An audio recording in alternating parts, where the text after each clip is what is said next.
future trends, deep insights, industry leaders. This is the iGaming Next podcast with your host, Pierre Lindh. This podcast is brought to you by Pragmatic Solutions, the leading iGaming PAM platform with a modular approach, including many benefits like a fast, secure, and scalable API-based platform, integrated with all major third-party products and services. Make sure you head over to Pragmatic Solutions and join our smart thinking. Work smarter, not harder. Fast Track frees up time for CRM teams to be more creative, innovative, and analytical. Welcome to the future of CRM. Find out more at fasttrack-solutions.com. This podcast is brought to you by YOLO Group, bringing next-level innovation to the worlds of gaming, fintech, blockchain, and more. To find out more, visit YOLO.com.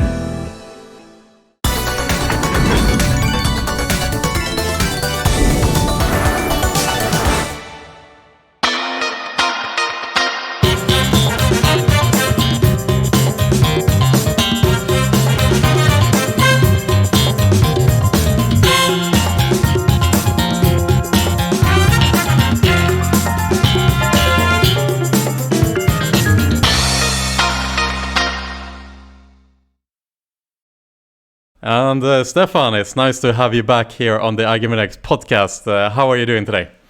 I'm really good, thank you very much, and always a pleasure to speak to you. And thanks for having me back. Yes, it was a long time coming, I must say, this follow-up podcast. We've been dealing a lot with each other lately. Obviously, really excited to have you with us for the New York event in May.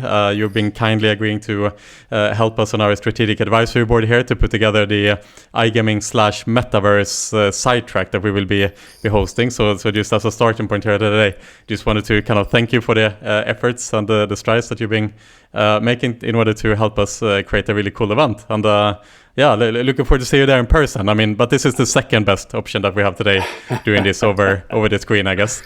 Absolutely. No, I'm looking forward to New York as well. I think there's obviously a lot of stuff happening in the US at the moment, and there's a lot of stuff happening with Web3. So to bring the two together is going to be fun. Absolutely.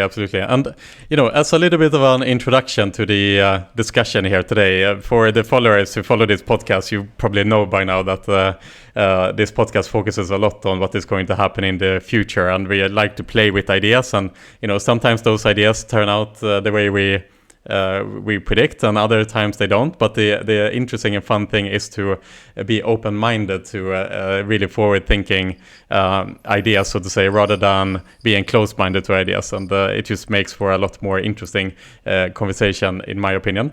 And so as a part of that, obviously, Stefan, you have an interesting background. Obviously, you are spawned from the iGaming industry with a background in PokerStars, I believe.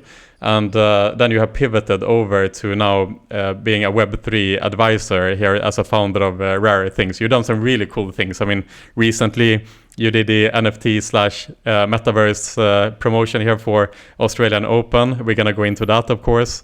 And I don't know, do you still own your CryptoPunk, by the way? I do, yes. Yeah, I still have my CryptoPunk. Been collecting other NFTs recently as well, so we can probably touch on that. But yes. Absolutely. So a fine NFT art collector here we have with us today as well, of course, in the original NFT collection with CryptoPunks.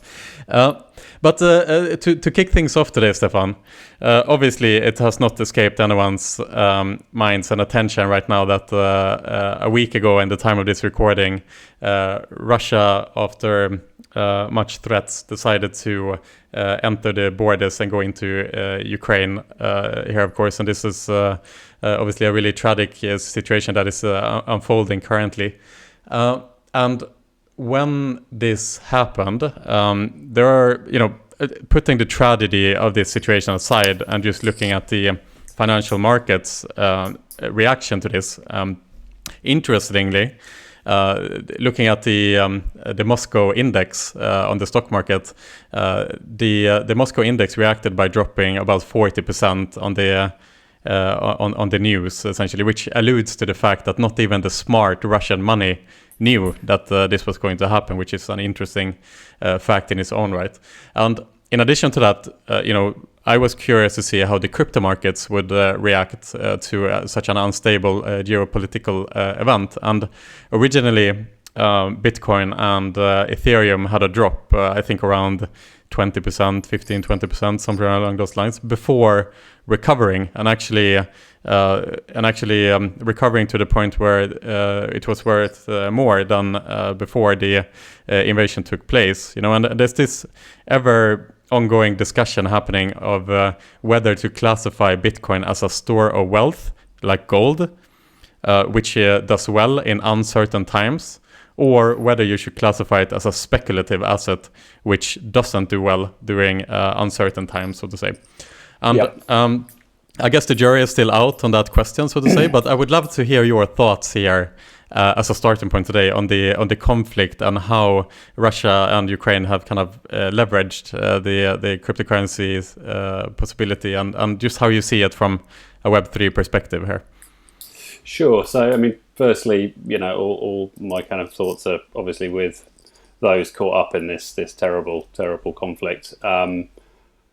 I think, what we're seeing with the crypto market, we saw quite a big pullback prior to the invasion anyway. In my opinion, we're still very much in a bull market when it comes to cryptocurrency, and we all know it suffers pretty significant fluctuations, far greater fluctuations than traditional stock markets and more traditional asset classes.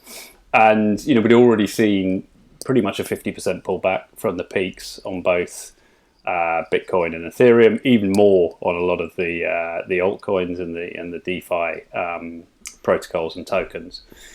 So that was, decoupled in a negative way from traditional assets. Then, obviously, with the invasion, and as you say, I think it was, albeit there was quite a big build-up, I don't think anyone quite expected it to roll out as is currently the case. All markets took a hit, and there was very much in unison, I think, the crypto market with traditional markets. And it has subsequently, I think it's too early to say it's decoupled, it's decoupled from traditional assets, because we're talking a matter of weeks, right? And it moves a lot. So it's gone back up. It's still, I think, kind of testing a floor at the moment, in my opinion. And I suspect, we will see hopefully a breakout to the upside, in the coming weeks and months. There's often this kind of case, this euphoria within crypto, which is, we're going to go to 100,000 on Bitcoin. We're going to do it in the next month. Well, no. Even though crypto moves at a pace, it still takes time. And I think, you see the amount that's going on within the Web3 space. You see what's actually happening underneath these cryptocurrencies in terms of development, in terms of innovation. You see the money that's pouring in, particularly with VCs and private equity, etc. Then I have no doubt we're still very much in a bull market, and there's a long way to go. I think there's another interesting thing that we're seeing with crypto at the moment, and the Ukrainian government being extremely proactive in terms of how they're utilizing, crypto. So they've been running a number of campaigns to raise funds, and it's a great use case for crypto, because I yesterday sent a small amount of ETH directly to the Ukrainian government. There's no middleman, right? And I'm very happy to do that, and I'm very happy for them to do what they need to do with it, right? And it goes instantly. And you've got to be very careful, though, I would say, in terms of you need to make sure you're sending it to the right address. You need to be getting that from, official Ukrainian social media sources, etc. Yeah. And there's been some very big donations from within the community. I think it's up to about 50 million, and I suspect it will go a lot higher than that. And the Ukrainian government are looking at things like airdrops. They're looking at NFTs to reward contributions. It's, probably the first time that we've seen this, and it's playing out in real time as the Ukrainians are being very innovative with this technology. So it'd be interesting to watch to see how that kind of develops, I think. Absolutely, and at the same time, on the Russian side, considering the sanctions that many of the Russians are under personally and with their banks as well, there's also been an influx of people rushing to buy Bitcoin against the falling ruble here. And I read somewhere a report that many Russians are buying Bitcoins as a massive upmark towards what the ruble is valued at as well. And I suppose that is also a bit of a bull case here, if you will, for Bitcoin, that a country that is under heavy sanctions is trying to many of the individuals are trying to decouple themselves from the traditional financial system in general. Yeah, and it's interesting also then the big exchanges are under a lot of pressure to try and close down Russian accounts, etc. And at the moment, I think they've been resisting that because they don't believe in censorship. They believe in a more decentralized approach. And so we'll see. I don't know how long they'll be able to kind of resist the pressure in this, extraordinary kind of uprising from the West in terms of everything from sport to business to you name it. I suspect they'll eventually have to do the same thing. Absolutely.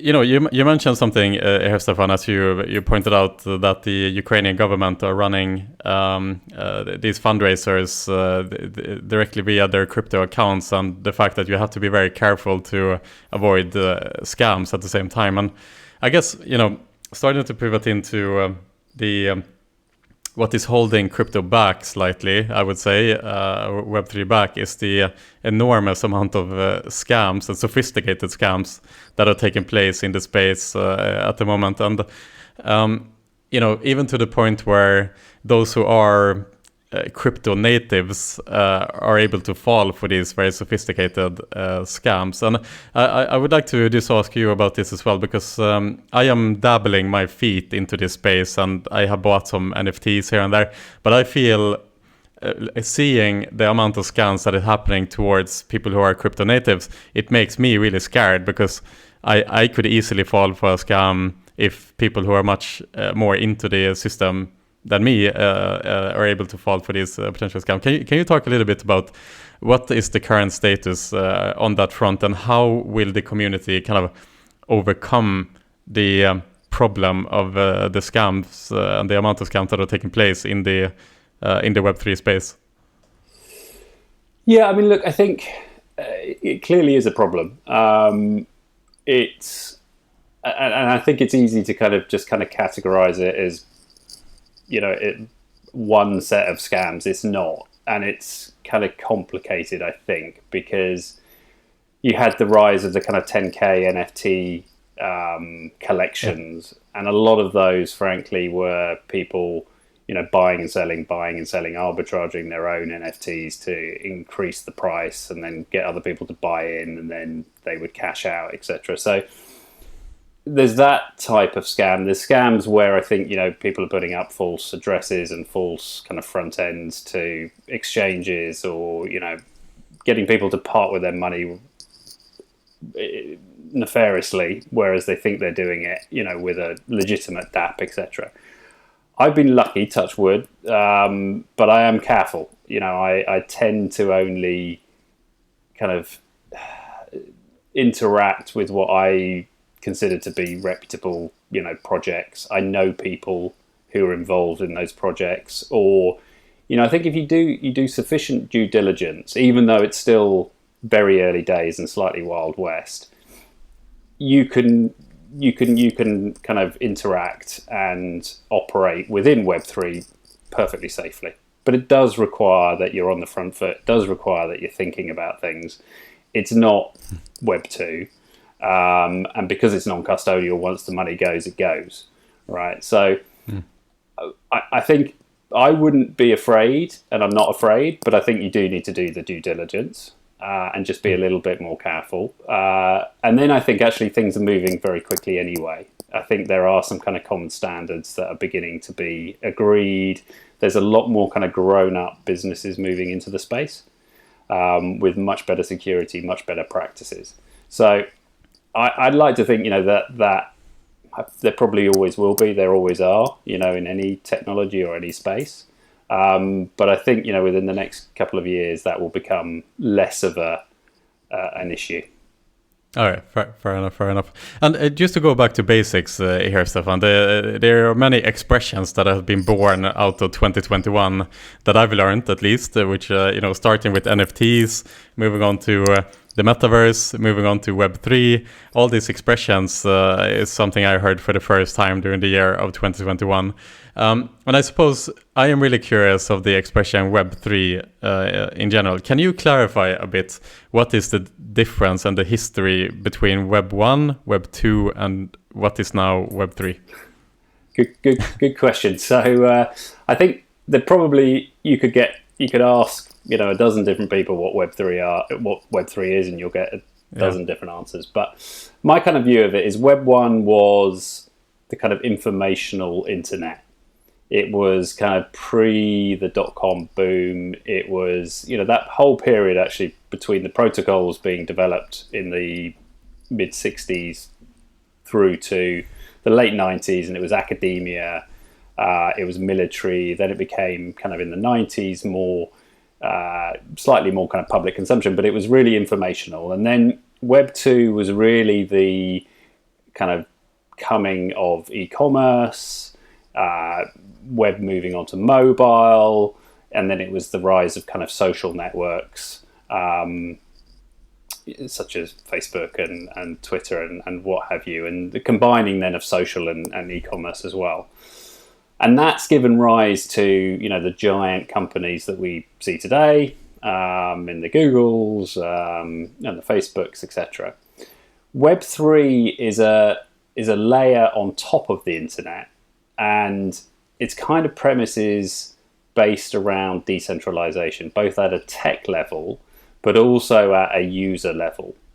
And that decentralization revolves in part around cryptocurrencies. Everybody kind of focuses in on cryptocurrencies because of the huge amounts of money involved and the fact they go up and down as much as they do. But that kind of becomes a kind of a what's the word for it? It's kind of the petrol, if you like, the engine of Web3. And it enables transactions to take place without any middlemen, seamlessly on a global basis. But underneath that, you've got this kind of decentralized infrastructure. And really with the coming of protocols like Ethereum, you can build smart contracts on top of that and things called dapps, so decentralized applications, which are very similar to applications you'd find in an app store, but they're decentralized. So I don't have to log in. I can keep my own keys from a wallet point of view. I can keep my own personal data, and I can just connect with these dapps, and I can interact, and I can get, whether it's a financial service, whether it's a game, whatever service it might be. So Web3, I think, really puts the power back into the user's hands. And Web3 is a relatively new term, but basically it's blockchain. But it's also then how communities can be empowered to create these dapps and these protocols through NFTs, through cryptocurrency. I think we'll see an increase in DAOs, decentralized autonomous organizations, where actually the communities themselves control the destiny of that project. So yeah, it's. I think it's quite a big paradigm shift, and I think we're only kind of beginning to see the early days of what that means for Web 2 and Web 2 businesses. Fair enough. So essentially, Web 2 is it's like kind of defined by the fact that there are a couple of giants that are controlling the entire internet based on the fact that they are gathering enormous amount of data and databases in a centralized manner in order to capitalize on that data, essentially. Whereas Web3 is the decentralized nature is that let's say that a Web3 version of Facebook or whatnot, Facebook is not collecting the Web3 Facebook is not collecting your data, essentially, because the data lives on the blockchain. And the decentralized nature means that it gives the power back to the user, kind of thing. Correct. So Facebook's a good example because nothing is for free, right? It's a free service, but of course it's not free because they're using your data and you're giving them enormous amounts of data. And when a Web3 version, and there are many being worked on, but when a credible one comes along and can go mass market, actually what will happen is you will control your data. It won't be on a central server, and you will be rewarded for sharing that data through micropayments in cryptocurrency or NFTs. And you will have a voice in terms of being able to determine the destiny of that platform. The more you contribute, the more you'll gain, both financially and actually from a creation point of view. So it's quite a fundamental shift, both from a technology point of view, but also then how users engage with it and are rewarded for engaging with it. Right. So if we cannot take a concrete, or not concrete, but rather if we look into the future and we expect that this paradigm shift will take place and we are moving from Web 2 to Web 3, and the decentralized nature of Web 3 will be what users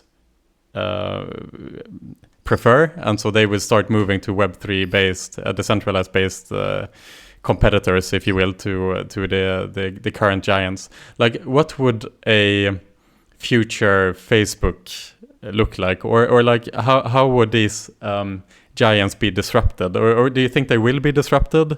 Is because I have the feeling that Web 3 is very much disrupting. The idea is that they want to disrupt the major current kind of dominant forces of the internet, if you will. Well, I mean, if you talk about Facebook, it's obviously an interesting kind of case study with Facebook becoming Meta and becoming exactly a metaverse-based business. And so metaverses exist, if we take that as an example, on Web 2, Fortnite, Roblox, etc. They are metaverses, in my opinion. They're immersive environments. What Web 3 can bring to that is then the ownership of that environment. Now, I don't think that's what Zucker's thinking. I think Zucker is, his whole way of being is it's centralized and it's a gated environment that he controls. But he sees the power, and he's obviously, very well informed around and has a very clear vision that metaverses are the future. But there's a centralized metaverse, which I suspect is what he's building, versus a decentralized metaverse. And I guess the jury's out, right, in terms of actually which one is going to succeed. And at the moment, if you look at the numbers, actually the centralized metaverses are winning out purely by user numbers. If you look at the number of users on Fortnite, for instance. But why so much money is going into, or one of the reasons why so much money is going into Web3s and particularly metaverses, is this idea that all of a sudden the user can own a part of the environment. They can own a parcel of land within Sandbox or within Decentraland or within the whole series of other metaverses that are going to come along. And they can do things with that land. They can build a business potentially on that land, or they can play games and they can own assets within those games, within metaverses, which, because they own them as NFTs, they can sell them, or they can stake them and earn passive interest off them. And I think if you look at the kind of generations below us, the millennials and the Gen Zs, there is, I think, a shift. There's quite a profound shift, I think, away from traditional ways to work. They're very often there'll be 2 or 3 things that somebody's doing at the same time, and different ways of investing. So the rise of Wall Street bets, the rise of things like cryptocurrencies, etc. There is definitely, I think, a movement towards that. So it'll be really interesting to see, actually, where do consumers gravitate? And as nearly always with these things, it will be the younger generations that will do that, and will do that first. Right, and I guess we come back to the basic question here of let's say the difference of World of Warcraft or the Sandbox now, for example, which is incorporating the blockchain into creating this economy. But my question is a little bit like, why does the sandbox need the blockchain in order to offer a possibility to own land, to generate rent, to create an in-game economy that can then be traded against real-world money, so to say. Like, can't they create their own economy that does not live on the blockchain, that just lives on their own server? Like, why is the blockchain relevant here to Sandbox? Well, they could do, and some of the Web2 games do that, and the game developer takes a substantial chunk of the revenue, and the users never actually own those assets. They're still owned by the game developer, right? So if you look at something like Sandbox, and I think Sebastian, the CEO, kind of describes it as a digital nation that they're creating.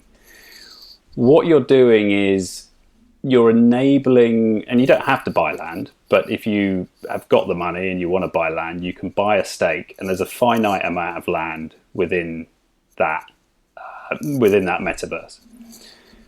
By buying a piece of land, you're then part of that community, and Sandbox is fairly centralized. I think they have a roadmap towards becoming a DAO, versus someone like Decentraland, which is a DAO.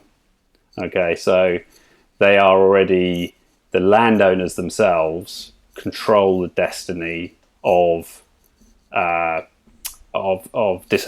They control the product roadmap. They determine the big decisions that take place within that community. So, this whole kind of open source culture of, it's better to have the shareholders, in effect, actually making the decisions. So you're much more involved, you've got much more control. And then on top of that, the games that you're playing, you're able to own the avatar. And the avatar can go from one game to another game, from one metaverse to another metaverse. This all sounds, it's not quite the reality today, but it will be. And I think it will be quite quickly.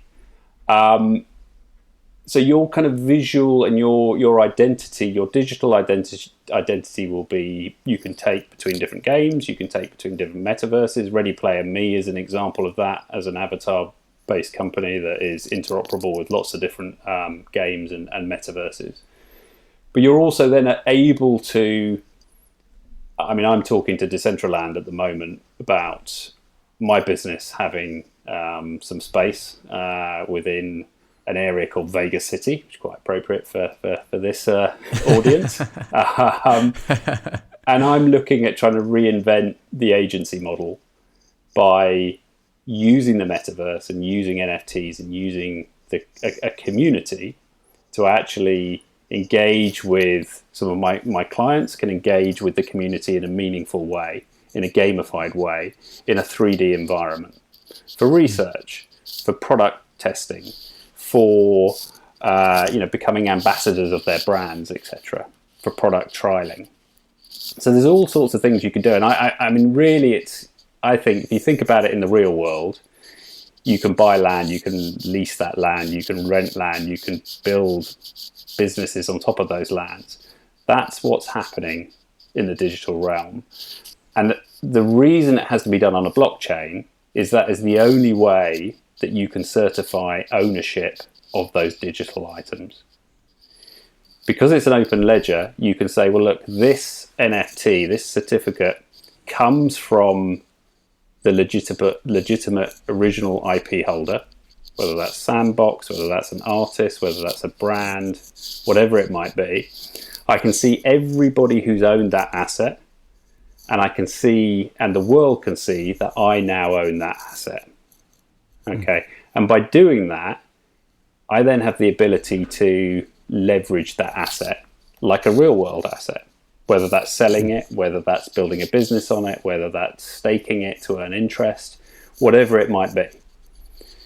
So that's, I think, to answer your question around why it has to be on a blockchain, because otherwise you can't prove ownership, and actually you don't own it because it's owned by a third party and it's on a server. Yeah, absolutely. While you're saying this, I remember a quote by Vitalik Buterin, the founder of Ethereum, and he explains, why the decentralized nature of these type of projects are the future. And he was playing World of Warcraft. Have you heard this story? I'm not sure I have. Well, maybe I have, but tell me anyway. Yeah, exactly. And so he was playing World of Warcraft in 2010, and basically the game maker Blizzard nerfed his beloved Warlock Siphon life spell, which was basically this asset that he has been grinding himself to in order to achieve in World of Warcraft. And basically, Blizzard made a change in the game and basically nerfed it. They took it away, or they made it less powerful, let's say. And that was it. He was on the warpath.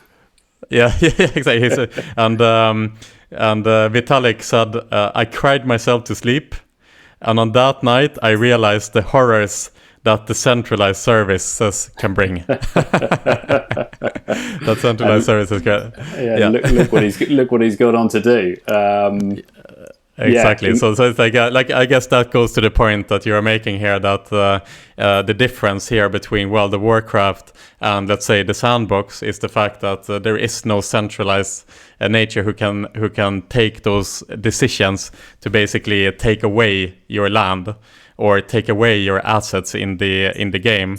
The assets live on the blockchain, and the blockchain is an immutable ledger. So even if the game wanted to change something, or they realize there is a mistake somewhere or whatnot, they still can't take away or change the assets within the game, and that creates the trust that you need in order to invest, €1 million into buying land into this game, because you better trust that this immutable ledger actually works if you're going to put in that amount of money. I think that's a fair kind of comparison, right? Yeah, I think so. I mean, I think it's both sides of the coin, right? It's the central entity no one can take this away from you, but also because you own it, you're then able to monetize it and do what you want with it because it is truly yours. And we're not really yet. We've yet to see the kind of interoperability. I think that and games is a great example of it. Actually, assets that you own within games and being able to take those between different metaverses into different gaming environments, onto different marketplaces. I think that opens up a whole new world of opportunities that you just don't currently get. Yeah, exactly. So you have basically a twofold thing. You talk about interoperability. I suppose I wonder though, Stefan, if is that still super relevant to the blockchain, because the avatar itself is basically a piece of code that you need to input into whichever game that you use, so to say. I mean, and the link to the ownership lives on the blockchain. So you can, if you create a CryptoPunk avatar and you bring that into the central land, people can obviously cross-check that you actually own it, so to say. But let's say that a number of game developers in a centralized games would start working together. They can still bring interoperability without the blockchain, so to say. But it's the fact that they can attribute ownership that makes these avatars worth something in the first place. I mean, because the interoperability doesn't need a blockchain. I mean, it doesn't. No, technically it doesn't. But I mean, if you've got open standards, then actually, you're right. You could do that on Web2. You don't have those open standards, and that therefore requires the businesses behind those Web2 metaverses or games to be in agreement with each other. The blockchain has the promise, at least, at a foundational level, for that just to happen and happen seamlessly. Exactly. Which is I think super interesting and super exciting. And the avatar space is something which is it's kind of a melting pot of experimentation and ideas at the moment. So I bought a Clone X, which is from a company called Artifact, who these 3 very cool New York kind of street artists who did a number of very successful kind of sneakers, digital sneakers, and really cool kind of collaborations with artists. But it was kind of street fashion as NFTs, and they had a long anticipated drop called Clone X, which were these little clones, which was a collaboration with a Japanese artist, and these are basically avatars. This is the beginning of an avatar-based model to represent you in the digital world. And soon after their auction, they got bought by Nike for an undisclosed sum, but no doubt a big sum of money. And that then opens up the world, and Nike are clearly thinking, 5 years ahead in terms of blurring the physical with the digital, and that avatar giving you access to physical Nike goods as well as a Nike Metaverse, as well as Nike games, etc., etc. So I think, and then can you carry that avatar with you through multiple different metaverse? And that's what a lot of people are focusing in on at the moment, because it's not just going to be one metaverse, it's going to be many. And you should be able to take your identity with you wherever you go. Right, it makes sense. So essentially what you're saying is if you buy a digital artifact sneaker, let's say, that you as the owner, and there will be thousands and thousands of other owners of digital sneakers from Artifact and other producers as well, you will obviously demand from Sandbox, from Decentraland, and from future metaverses as well, that you'll be able to take these NFTs into their games. And for example, if you would create the next metaverse, it would be in your interest, of course, to code the game in such a way where you allow the NFTs that are made for metaverses to be able to be used within the game. Otherwise, you have no audience, essentially. Correct. Yeah. I mean, I think again, there's kind of two sides of it. There's the more closed metaverse kind of protagonists being led by the likes of Facebook. And then there's the much more entrepreneurial kind of crypto businesses, which are, I think, within their DNA, it's about being open. That's the kind of belief behind decentralization. For decentralization to be at its best, it needs to be open and it needs to be interoperable.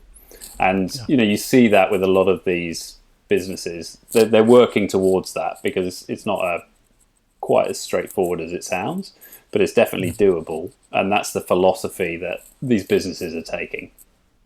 Yeah, absolutely. And Stefan, I mean, which industries do you think will be disrupted by the Web3 paradigm shift, this decentralized nature? It's all happening so quick. In a year's time, this whole space completely blew up. And the whole, Western world at least is very well aware of even if you don't know how to define the metaverse, you have very much heard about it in this stage. It's all happening so quick, and so you can also expect that some industries will be disrupted by this paradigm shift. What do you think are some specific industries or even individual companies that are potentially ripe to be disrupted? Yes, I mean, if I look at what I'm working on, and as you said, my background's been gambling for the last kind of 15 years, and then having 4 years of blockchain experience under my belt and setting up RarerThings, actually other opportunities have presented themselves, and I think they presented themselves because they're industries which are embracing kind of Web3 technology. So I'm doing a lot of things in sport. You mentioned the Australian Open. I've been fortunate to kind of get in the middle of really the tennis world and the sport of tennis. So I used to work with Rafael Nadal when I worked for PokerStars, and his management team kind of contacted me early last year or the beginning of the year before to say we're getting bombarded by people saying they want to make NFTs of Rafa Nadal, and we have no idea. So I've been working with them to kind of develop Rafa's Web3 strategy, but also through that, actually, the Australian Open. I'm talking to the other slams as well, and also the ATP and the WTA. So the men's and the women's tours and bodies. And ostensibly, it's the same thing that I'm doing. I'm looking at a Web3 strategy and how to utilize the IP that they have. And it's quite a complicated structure, tennis. I mean, I think with American sports, it's a bit simpler. You typically have a body that owns the sport, and then you have a body that represents the players, and the body that represents the players can act on behalf of all the players. Okay, so actually, when dapp decided to do basketball with the NBA, it was a very conscious decision based on that structure, that they could do 2 deals and job done in terms of IP. With tennis, it's much more complicated because the players are all independent entities. Right. And they all have, or a lot of them have, management teams, so you can't work directly with them. And then the events, the slams, are all independent. And then the ATP and the WTA, which run tours underneath the slams, yes, they've got a variety of different events, but the events are actually independent underneath them as well.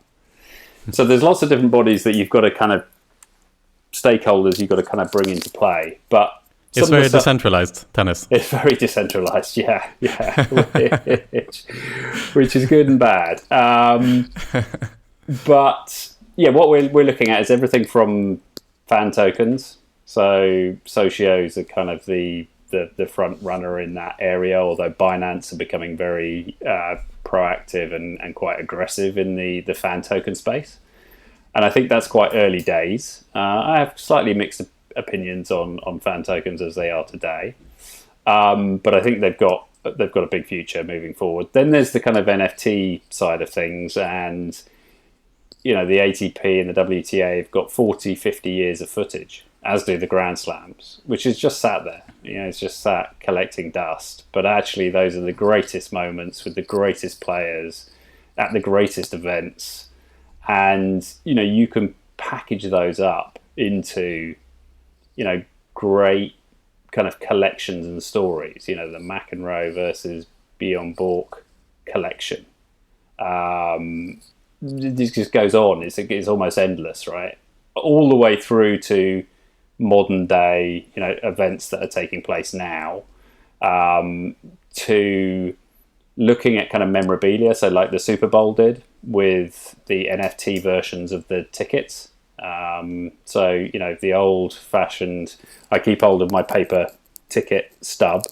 You now have an NFT that represents the ticket stub for the Super Bowl with your seat number on it, etc., and additional utility that you can apply to it, as well as the ability you could sell it to anybody that you want to, and all the way through to metaverses. So what we did with the Australian Open, I've been working with them for probably 7 or 8 months, so from beginning of last summer, and the CEO kind of told me, look, what I want is, I want to be first. I want to do something, because we're seen as the underdog of the Grand Slams. They were the last to kind of join the Grand Slam category, if you like. And they've always been first. They've been first with equal pay between men and women, first to introduce Hawkeye, first to introduce retractable roofs, etc. And of course, we were in the midst of COVID and no one could go to Australia. So we figured, well, if people can't come to Melbourne Park, let's take Melbourne Park to the world. And we built probably 2/3, maybe slightly less, but there or thereabouts, of Melbourne Park in Decentraland. So we leased the land, again, off a precinct called Vegas City.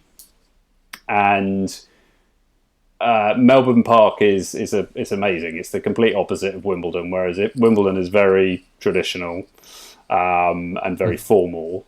Yes. The Australian Open is very Australian. So they have a beach house with beach volleyball. They have paddle games that you can play. They have DJs. They have barbecues. They have kids zones. You name it.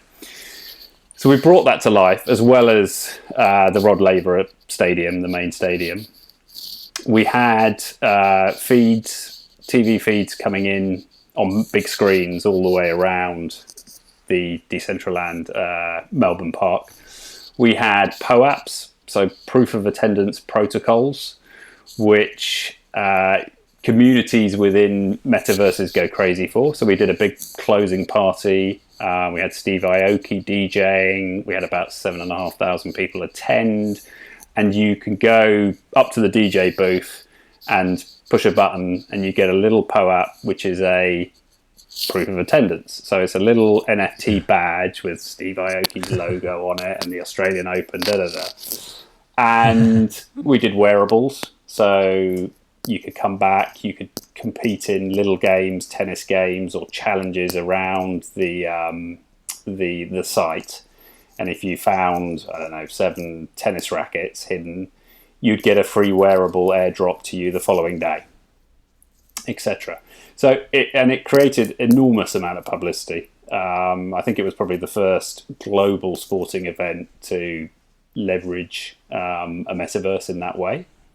So it was a lot of fun, and they were very forward thinking in terms of, embracing the technology, embracing the fact it's decentralized as well, and they didn't have complete control over it. So it was good, and I think this year we'll see an enormous number of sports kind of following, and within a few years you'll have Wimbledon sell out their centre court in real life, but they could sell out the centre court 10 times with a virtual reality seat, which you're sat at, and you've got 3D sound, you've got live, interactive footage taking place through your headset, etc. Very cool. I was dabbling around in Decentraland, and I found myself actually at the Australian Open here a couple of weeks ago. Yes, I did. I was trying to collect all the tennis rackets that were hidden in the Australian Open Decentraland. Yes, but I only got to a couple of them. Yeah, I didn't. I wasn't able to complete it, unfortunately. Well, I'm glad you went. Yeah, absolutely. And I tried to play the tennis game as well, so it was cool. I'm curious, to dabble a little bit in this, and it was cool from a branding perspective, of course. That such a major brand is trying new things at the end of the day. And then I think once future metaverses come to life that are a little bit more made for 2022 and offers greater opportunities, then I think the opportunities are potentially endless. Here, Decentraland is still a quite rudimentary world, so to say, and so on. So the interesting thing, I guess, will be to see when kind of the second generation metaverses come to life, what the brands will be able to do at that stage. I mean, what's your expectation here, Stefan? Obviously, we have Sandbox, which is still not launched. This is a very hyped metaverse. We talked about this last time in the podcast, actually, and and as a result of that, I bought myself a plot of land in I remember, you've done well in Sandbox. Yeah, so it's done well since then, which is funny because it's not even launched the game yet, and there's this massive economy behind the game.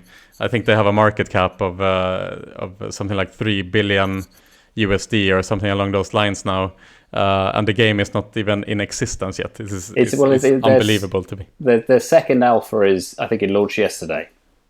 Okay. So they did their first alpha. It's happening. Yeah. So, and I think they've got about 35 experiences in there. Yeah. So they're getting there, and I think they're being sensible because Decentraland went out very early, and it's had quite a lot of problems.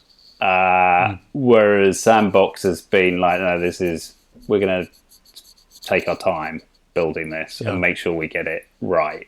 But I suspect they will. I know they're targeting to go live later this year. Yeah. I guess, the question I'm getting at a little bit again is this kind of Web3 push with the massive corporations like Facebook, or now called Meta, versus the more decentralized projects that are spawning, so to say. Do you think there will be? Is it almost like there will be like a war between these like centralized entities that are trying to grip their claws around defending the position they have at the moment and defending their market caps versus this decentralized kind of cultural shifts, if you will, where a lot of projects will be in the form of DAOs done, which doesn't really have a central owner, but it's rather a group of owners that are all contributing to the development. Like, do you think, like, is the kind of like in the future when we go forward, is there going to be either or will there be a place for both kind of thing? Because I get the feeling that the Web3 evangelists are very forward in saying that the future belongs to the decentralized projects.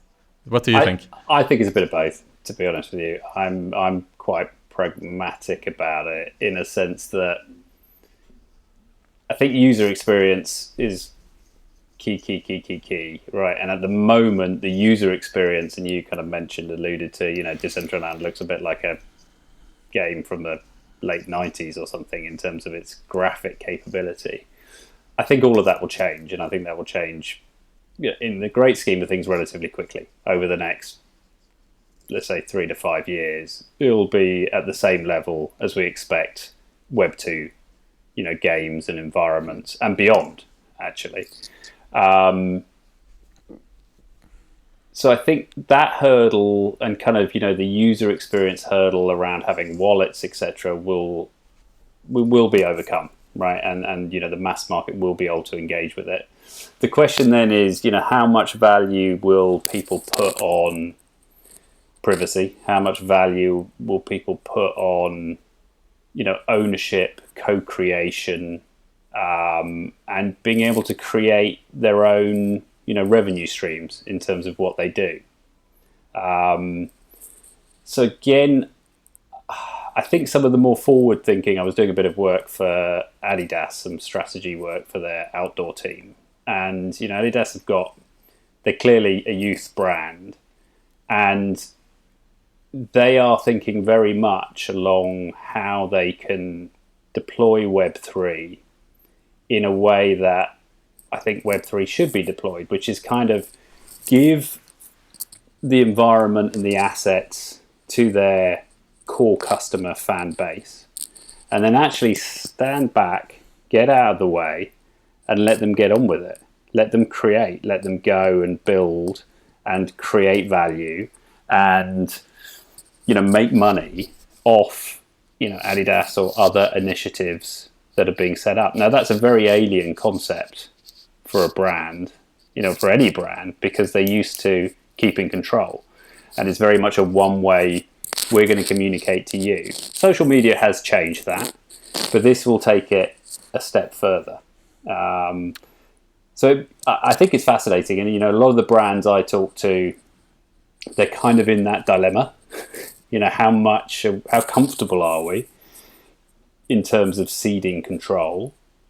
And I always say, well, look, you don't take baby steps, right? You want to be in the space, you want to be learning, you want to be getting in at the ground floor, but you don't have to throw everything at it from day one. Yeah. So I suspect it's education. It's education all round. There's the regulatory piece as well, particularly when something like gambling. And it'll take probably longer for businesses and mass market to adopt it than the technology to be ready, if that makes sense. I have a bit of a cynical view from time to time on the decentralized project's power to create meaningful projects just based on the on the culture itself, if you will. As an example here, look at the biggest NFT marketplace in the world, OpenSea. Yeah. OpenSea obviously has an owner. It's a legal entity, and OpenSea is valued to something ridiculous now, like 12 billion USD. I think they raised capital at recently. It's a 12 billion USD company, which essentially has been exploding over the last 12 months or something like that. Crazy money. Now, OpenSea itself is just a marketplace. It's quite rudimentary. It's not really. It's very user friendly. It's very straightforward. You understand it, but there isn't really anything that makes OpenSea not up for disruption, let's say. So there have been a couple of decentralized marketplaces that have been popping up recently and DAO formed. So, for example, LooksRare is a good example, which was a decentralized marketplace that spawned a couple of months ago. And everything on LooksRare is better than on OpenSea. There is you earn cryptocurrency when you trade on the platform. Yeah. The fees are lower. Yeah. There's a whole economy, of course, around it. You can stake, and there is so many incentives for people to trade on LooksRare rather than OpenSea. And still, OpenSea reigns supreme. Even though you have this opportunity to create a decentralized platform with an NFT marketplace, which should be in my opinion, should be the first product that should be up for decentralization. And still, we haven't seen even the crypto community, which are per definition decentralized fanboys, like let's say fan people, to move over to an actual decentralized NFT marketplace. Why do you think that is the case? And when I see the fact that not even OpenSea can be disrupted, at least not so far, then I become a little bit more cynical to the future as well, that the likes of Facebook and other major internet entities would be disrupted. Yeah, it's a good question. It's also kind of mirrored, I think, maybe to a slightly less extent with cryptocurrency exchanges. I mean, Binance is still by far the biggest exchange, right? And then you've got FTX and you've got the other centralized exchanges. Uniswap is not, insubstantial though, in terms of a decentralized exchange. And I think is growing at a far greater pace. Maybe not FTX has gone through incredible growth, but it'll be growing faster than Binance, for instance.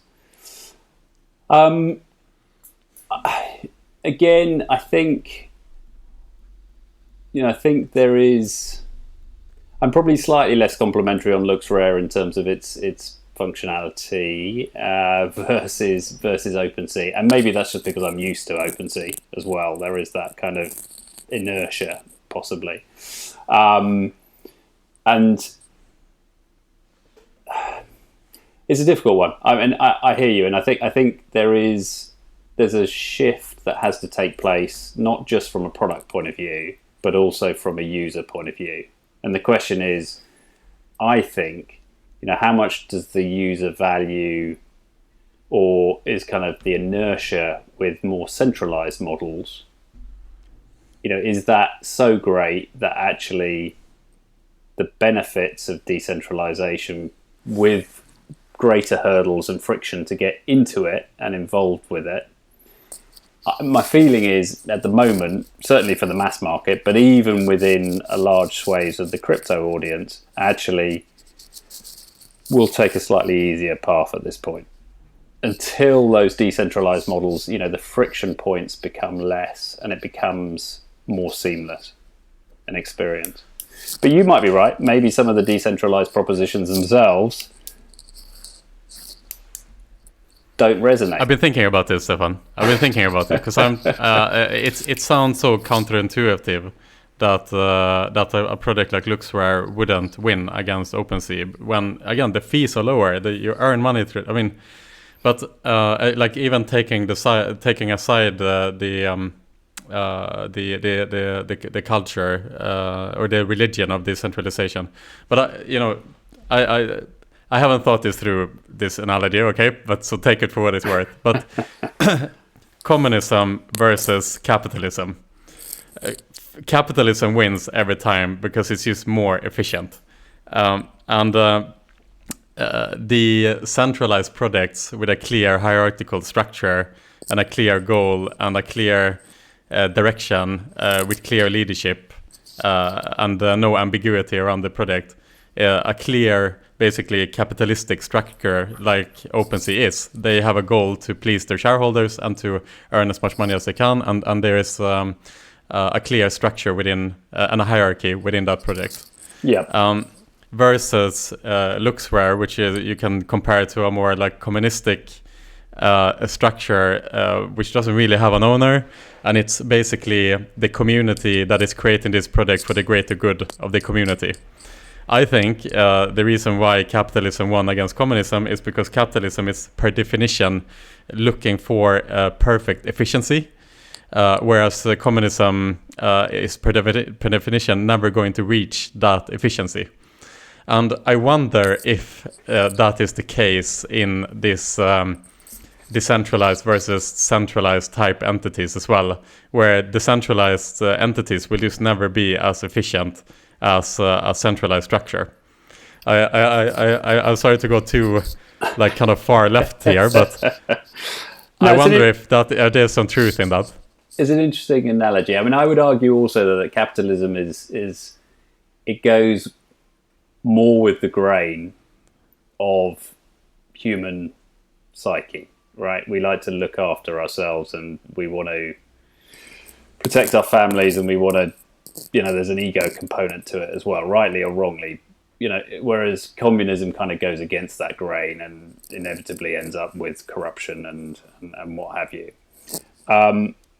But, you've got, I think there are examples. I mean, you look at open source software, that's a thing, and that's not a thing that's just blockchain, far from it, right? It's been a thing for a long time.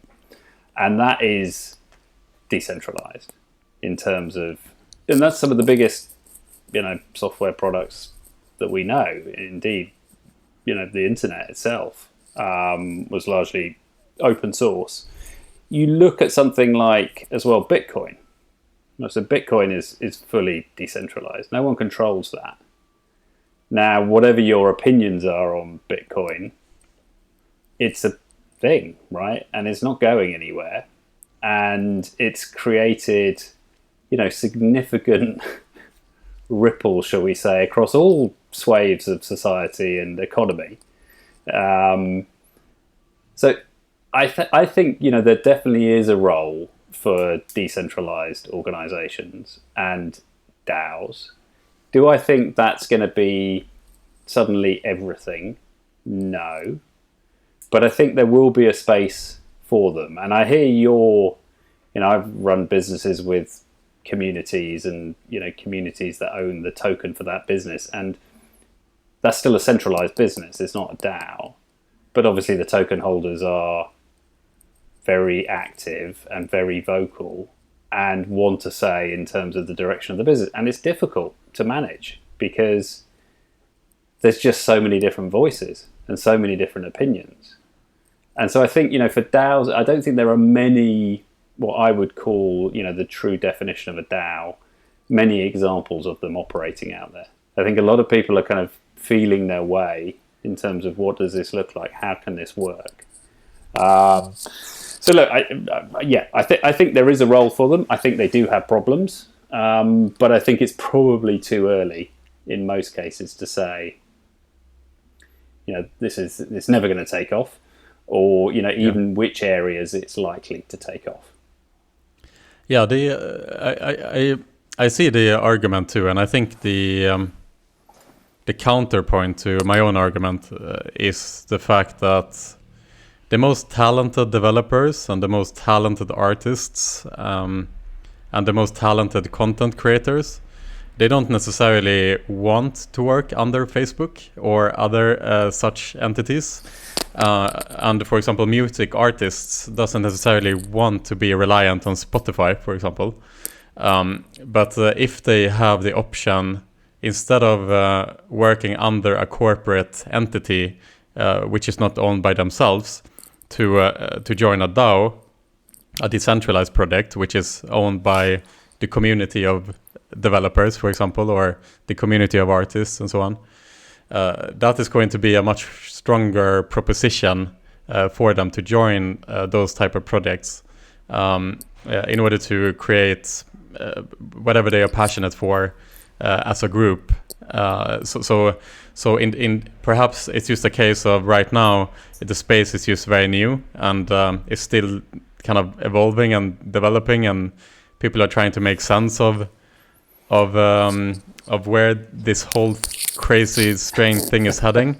And once we see like a true DAO project that takes mainstream foothold, maybe that opens up for a kind of renaissance in that area, if you will, that if one industry gets disrupted, then many other industries are expected to follow suit as well. Something along those lines, perhaps. I think that makes sense. I mean, but even with OpenSea, I mean, the decentralized nature of NFTs means everybody could just pack up and go somewhere else, right? At any point. So yes, it is a business, and yes, it's centralized in that sense, but it's also engaging with decentralized assets. So I think, I think at the moment the DAO space is still the domain of a very small group of people. Although it's interesting because Dapper Labs, for instance, on their roadmap for this year, they're launching DAO-based products, which they see as being ready for early adopters beyond the crypto echo chamber to jump on. They see it as a big thing moving forward. So I think it's one to watch. Absolutely. Stefan, we're going to start to round off here a little bit. This is one of those conversations that can go deeper and deeper and deeper into the rabbit hole, and it's always interesting to speak to you and hear your thoughts here, Stefan. But I have a final question for you here. We mentioned the CryptoPunk here in the beginning, and we mentioned that in the last podcast as well. So I have a forward-looking question here for you to round things off today. How much will a CryptoPunk be worth in the year 2030? And this is absolutely investment advice, by the way. Good question. I think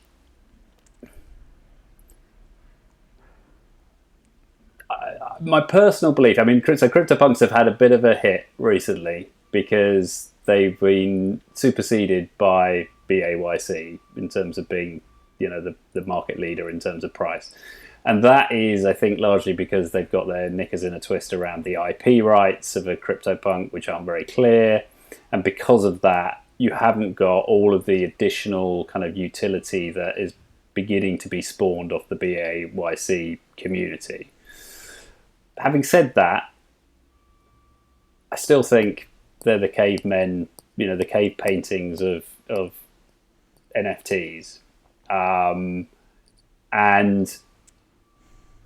the volumes certainly are still there at the moment, and I guess like art, if that value is still, the fact that they're the first is still given value, then why not?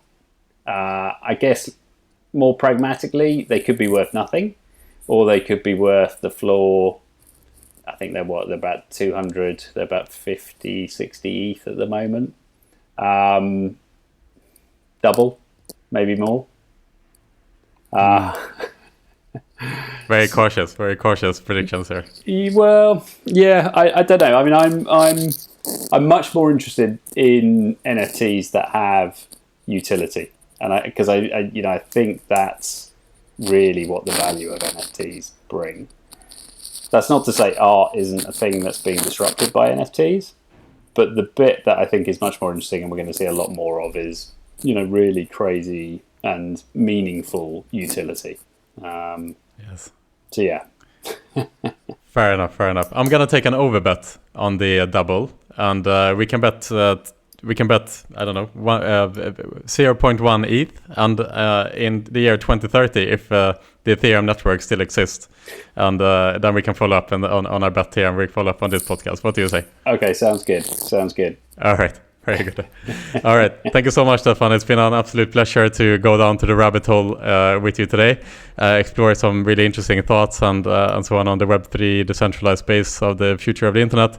Let's obviously stay in touch, and I'm looking forward to see you in New York. Any last words from you, Stefan? Thank you. Appreciate it. Awesome. Thank you. Bye. Bye.